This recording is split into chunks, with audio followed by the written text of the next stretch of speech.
Noon pa man, malaki na ang naging bahagi ng mga kababaihan sa lipunang Pilipino.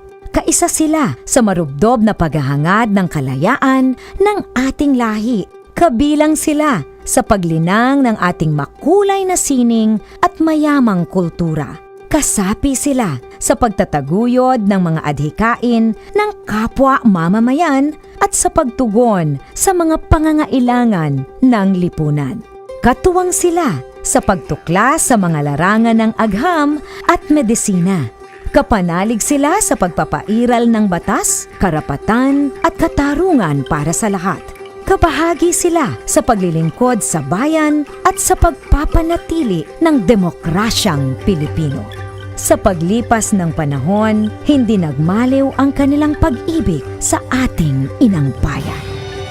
Mga kababayan, ito ang alay ng mga kababaihang Pilipino para sa bayan. Tumayo po tayong lahat at sabay-sabay nating awitin ang pambansang awit ng Pilipinas.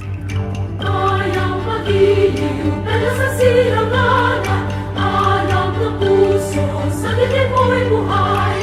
Lumang hinirang, dulot na ng pag-ibig, sa manlulubi, di ka masisingil, sa lahat ng bulok, sa sigat at sa langit mong babang, may ginatang tula at awit sa paglayang minamahal. Ang isang ng patawad mo'y talumpay na naglilingin, ang bituin at araw na kailan pa may madilim. Lumay ang araw ng 100% buhay ay langit sa piling mo. Ang higaya ng pagpay makahamit, ang mamatay ng dahil sa'yo.